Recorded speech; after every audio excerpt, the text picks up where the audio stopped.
Welcome to the Unclenched podcast. On today's episode, Ashley and Kimberly playfully recall some of their favorite holiday memories and toast to the real reason for the season. Hello, everybody, and welcome to the Unclenched podcast. I'm Ashley. I'm Kimberly, and Merry Christmas! Merry Christmas!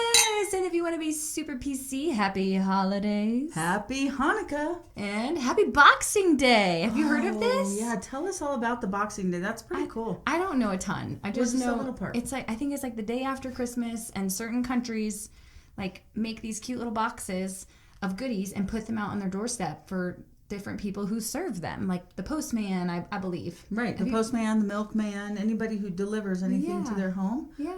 I thought that was the coolest thing. Donna was just telling us about that. That is such a cool thing. I think I've seen a neighbor kind of just do that inherently for those individuals. And I'm like, dang, that's a really cool way to bless them, to like leave out, a snack box for the postman or whatever. That's so cute. So cute. I love it. Whoops.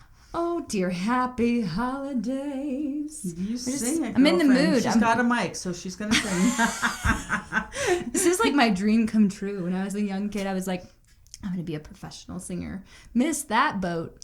That's okay. For a variety of reasons. That's all right. Anyway. You got a game for us? I do, but I want to talk about our episode. Yeah, that's a good point. Okay, our episode today is How Big is Your Santa? Because everybody makes their Santa, maybe they don't celebrate or incorporate Santa into the Christmas season, or maybe it's like the focus, or maybe it's a little bit of Santa and a lot of Jesus, or whatever. Yeah. Right? Or a little mixture. A little mixture. So I thought we'd kick off the holiday spirit today playing a little holiday game. Are you guys gamers? I am, but I was just trying to think about how I could marry Santa and Jesus' name together, but we should just go to the game. That's what I was just thinking about. Well, Santa means saint. So you could just say Saint Jesus. Saint Jesus. Hallelujah. There you go. All right. We are big gamers. We are. I love games. Okay, so I'm going to explain the game. Ready? Here we go. I'm going to not cheat because I could look at my computer, but I won't. That's how she wins all the time, because she cheats. Nope, I win because of merit. All right, so I'm going to say something related to Christmas. Okay. And you have to say something related to Christmas. And whoever Because it's a Christmas game? Because it's a Christmas game. Okay, whoever stalls for longer than 2.2 seconds loses. Okay. Wow. The pressure's on. What's the prize? I get so nervous. And I'm like, oh gosh, here we go. Okay. You have the answers. Get ready. I told you I'm not going to look. The prize is a pat on the back. A big Santa. A big Santa. Okay. We're going to get a blow-up Santa and put it out in the front yard. Please don't. Please don't. Okay. Oh, dear. I thought you were going somewhere way else with that. Okay, ready. Silent night. Snowflake. Christmas carols. Christmas tree. Presents. Ornaments. Jesus' birthday. Bows. What the heck? It's way too tight. Birthday cake. Sleds. Cookies and milk. Sliding. Skiing. Snowballs. Knitted hats. Igloos. Why are you so fast? Ornaments. You've delayed I and have. you have lost. I did. I'm the winner. Oh. I'm the winner. I thought if I laughed long enough, it could buy me some more time. Yeah, I freaked you out. Totally. You're like, I've never seen Kimberly so focused. That was the fastest reaction. It's only been our 5th take, so that's why. Seriously, fastest reaction time of your life. Dude, what are you on right now? Okay, so did you always Santa? We always did Santa, especially with the my girls. I think I was thinking about that actually when I went downstairs. I think that we didn't actually do Santa with Scott. Really? Yes, I think we did it the first couple of years, but I don't remember taking him to like see Santa or go, to the mall Santa. What happened? Did you like? I got really religious. You did? I was against yin yangs and what are those things, catchers over your Dream bed? catchers, yeah. Yeah, I learned about all this stuff, so we couldn't, do anything. Okay, so you started like with all the things. Yeah, we had so much fun, and then it died. No, I'm just kidding. Wow. Yeah, okay, I'm in that dilemma right now because we have 2 boys who are older, and then we have a baby girl. I say baby, she's 3. Yeah. And so we like went full Santa mode for our boys, for our kids. And now we're in this place of like, do we do the same? Did we scar them? Did we create this horrible childhood trauma?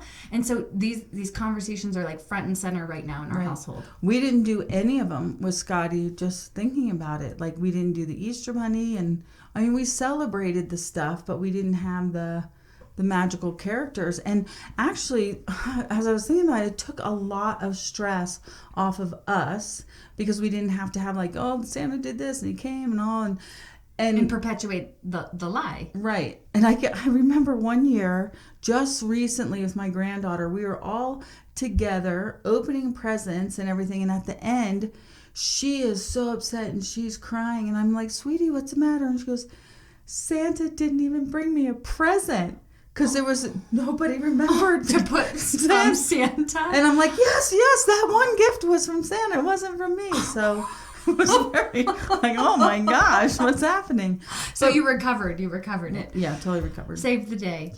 Okay. Yeah, wow. Just remember that. That's fascinating. Right. How about when you were growing up, did you and your siblings all celebrate Christmas with Santa? We did. Included? We did, but my parents didn't really take us to the mall. I don't remember going and seeing a Santa or anything, but it was fun to know that, there's Santa and stuff.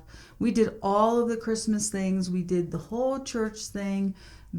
My favorite was, to go at night. I could stay up till midnight, which probably wasn't midnight, but it was 10. It felt like it. Right, and we had the candles, and you got to hold the candle, At so the Christmas Eve silent night. Yes. Well, Christmas Eve service, and then you always it always culminates with silent night. Right, just that thrill. I mean, I can feel it now, how much I just loved Christmas, and I just really poured that over into my, later in life. It became like my favorite obsession holiday. Yeah. Like, seriously. Tell me more. Why? Like, what did you do? I was going to say balls to the wall, but I don't know if I should say that, but I did. We did Christmas balls to Christmas ornament balls. I mean, it was crazy. We would spend thousands and thousands of dollars, when Don and I got together.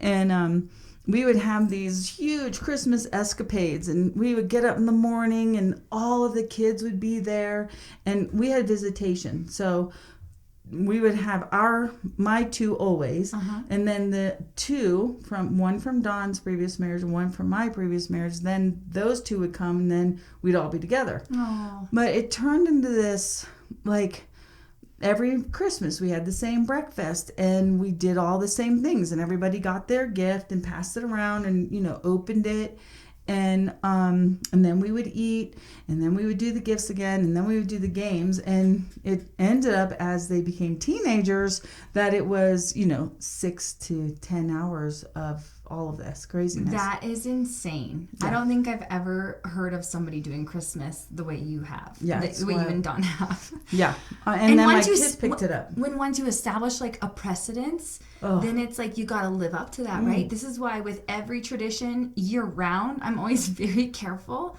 Like, what am I creating or establishing as a precedence? Or precedent. You know what I'm saying? Right. Precedence. A present. Precedent. Because we're thinking about Christmas. We'll just go with present.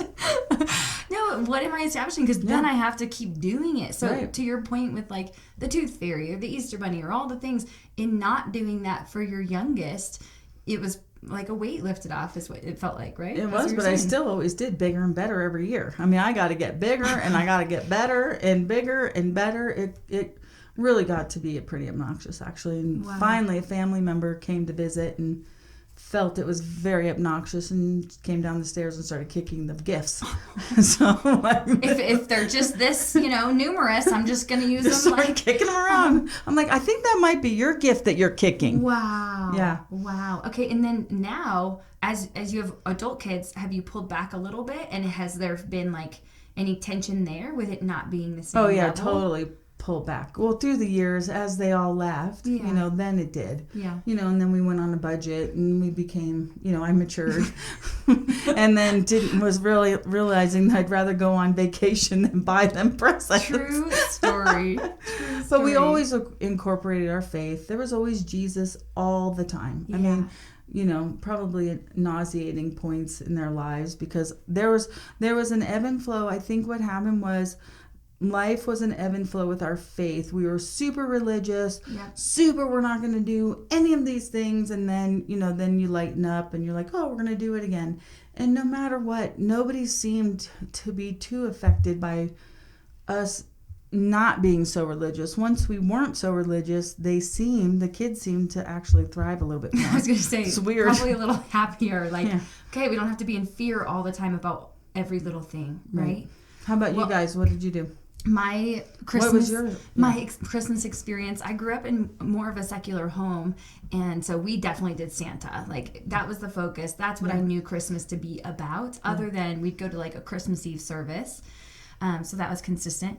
But I remember this one memory forever imprinted in me. Yeah. I was at my dad's house. My parents had recently gone through a divorce, and we just went to Christmas Eve service, and we see these carrots outside on the sidewalk, and they're half eaten and half chewed. We're like, what is this about? We get up to the door, open the door, and there in front of me, my 5 or 6 year old self, is Santa Claus and Mrs. Claus in the flesh. Wow. How did your dad do that? That's incredible. So he knew this guy down at the local hardware store he used to frequent, and he hired him just to make this special experience for us kids. And it was really, honestly, for me. I think everybody else by that point kind of knew. Yeah. And so this was just one of those moments in life that marked me so radically. I think the beauty of it was in this really hard season of going through this split and my childhood kind of being flipped upside down.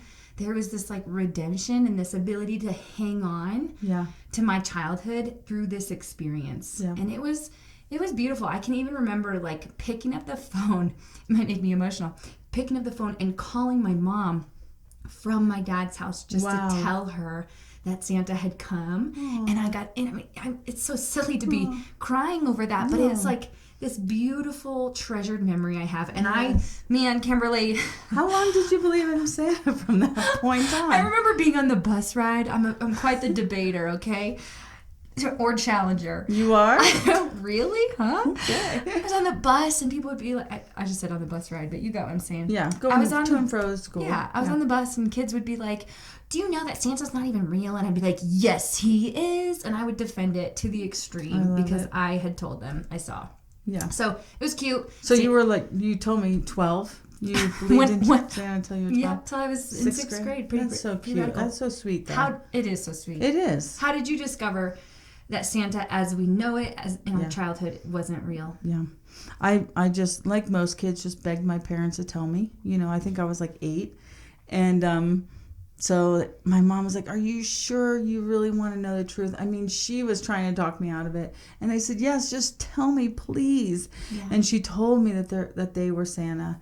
And the day was ruined. I mean, it was so sad. I was just so brokenhearted. And then I kept just trying to pretend in my mind that she was making it up and that Santa was actually, and my gift still did have Santa's name on it. Yes. So she didn't go in there with white out and put mom and dad at that point.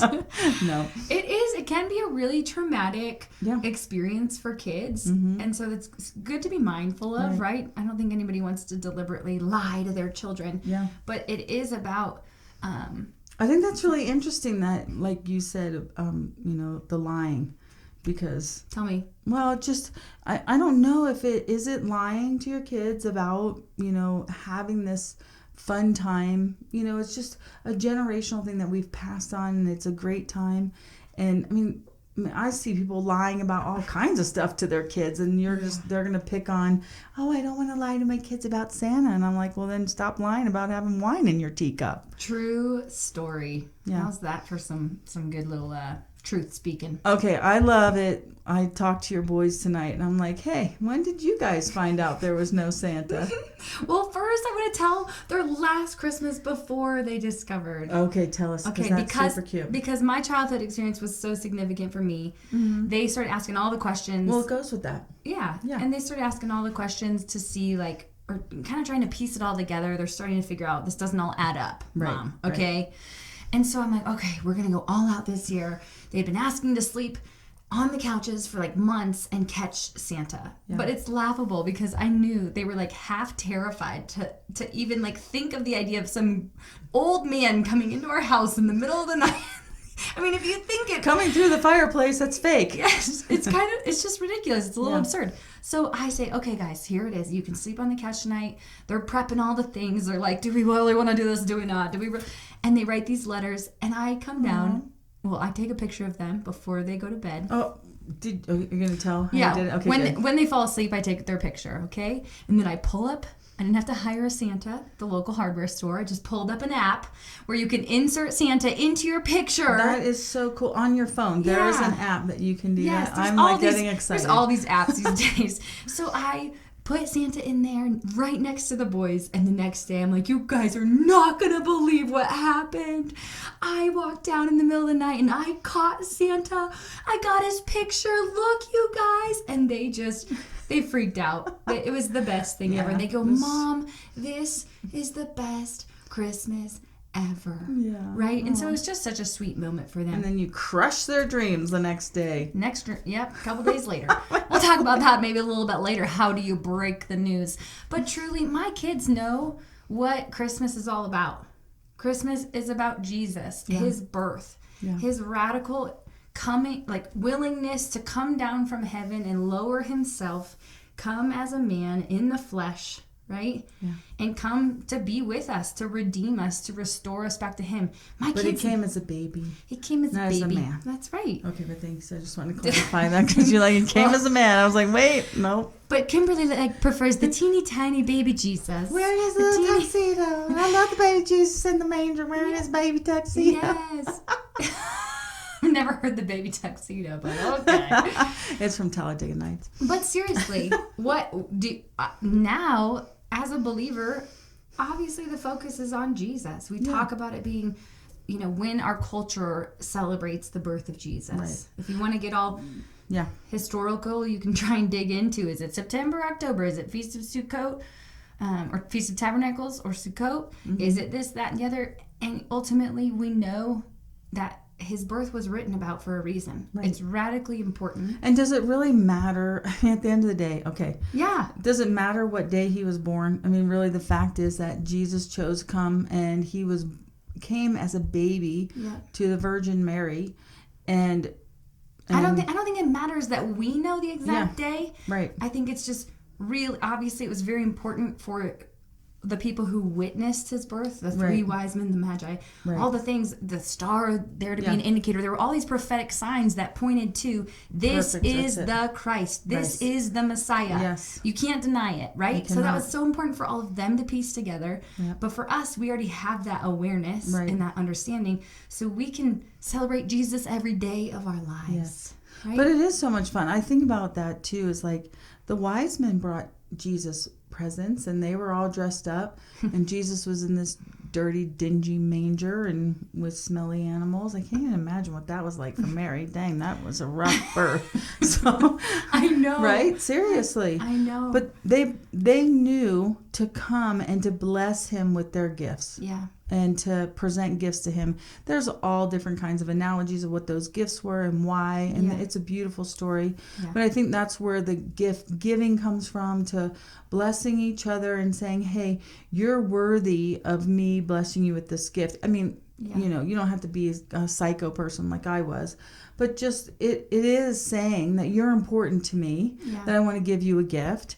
And celebrate our family, and celebrate life, and celebrate Christmas, and celebrate Christ's birth, and throw in a little Santa there if you want to. Totally. I mean, and the whole reason Santa even came about was because people named him as a saint for doing good things in honor of God, right? Yeah. And so yes, that may be glorified in some households more than others, but I think it's important to keep the right things in the right place. But God says love him and love others, and I think during the Christmas season, how much do we see people stepping up into that spirit, right? Whether they know it or not, there's joy, there's peace, there's lights, there's just generosity beyond what's expected, right? I think that's the key is, when is it too much? When is it too much Santa? When is it too much gifts? When is it too much really about you and not the person that you're giving it to? Yeah. I love that. Yeah. Yeah, and I think every person has to answer that question for themselves. Yes. If you're letting the season steal your peace because of all the checklists and all the boxes that you've got to, hit, then that's on you, right? Or how about when you're in the store and what does the mom say to the kid? Oh, yeah. I overheard this mom the other day just say, Santa's watching, and I was better like, behave. Yeah, I was like, oh. I did that all the time. I loved it. I was not great at parenting, apparently, so I had to bring in the big Santa. Yeah. That's so funny. but it is funny how we do that. It's like, yeah. I mean, ultimately, God sees it all. So if we want to get real, like, who's seeing it all? True. God sees it all. He sees the motive of our heart in everything we do during this season. Mm-hmm. He loves a cheerful giver. I love in the Bible how he references, like, you guys try to give good gifts, but, like, I'm the good gift giver. Right. I'm ultimately the best. Yeah. You know? Yeah. This is really the time to, I think, lay down a lot that's been going on and come together and bring family together despite anything. We talked about this in the Halloween episode. How can you love each other in the midst of this, in the midst of the differences, whether you're going to celebrate Christmas, whether you don't want to decorate a tree because of, it's worshiping the tree. I mean, you have to make those choices, but I would just, back to the whole thing, let's encourage each other, let's love each other, let's hold each other to a standard that I love you for who you are and how you want to celebrate. Yeah. And not try to push anybody else's agenda. Yeah. Outside of the agenda of Jesus. Yeah. Honor people where they're at. Yeah. And ask them to honor where you're at. And I think that's the easiest way to do it. Come right? on, that's awesome. Absolutely. And obviously the birth of Jesus is significant, not only prophetically, but it's in the Bible. Powerful. And the only reason I think we've all kind of gotten wrapped into the cultural side of celebrating Santa as well is because of the history of why it was determined that December 25th would be the date that we just established. But honestly, like, if you look back biblically, there are clear indicators of it being potentially in September or October, around the Feast of Tabernacles, around Sukkot. But we're probably, I'm not going to say it's impossible, we're probably not going to shift culture so much that we're all going to go to September, October, and look at the Hebrew calendar and every year change the date that we're celebrating Jesus' birth. Right. So that's really interesting. I didn't know all of those things. It's a good, like my granddaughter says, you want a fun fact? And, like, here's a fun fact about you know, Santa Claus and Christmas and stuff. So that's really good. Yeah. Yeah. Thanks for that. Thanks for that educational story, teacher. You're welcome. I mean, I'm just from a practical standpoint. Yeah. We're not going to rotate the year every year. Yeah. Or likely culture's not going to, and your work schedule's not going to. Yeah. It's just an interesting thing. So I love it. If as a culture we've decided that this is the time we're going to celebrate Jesus' birth, then let's do it. Okay, so on that note, Merry Christmas and Happy New And Year. thanks for joining us here on Unclenched. Bye. Bye. This has been Unclenched with Ashley and Kimberly. You can look up Unclenched Ministries on Facebook and Instagram. Plus, the video versions of these podcasts are available on YouTube under Unclenched Ministries. Thank you for joining us. We'll see you next time on the Unclenched Podcast.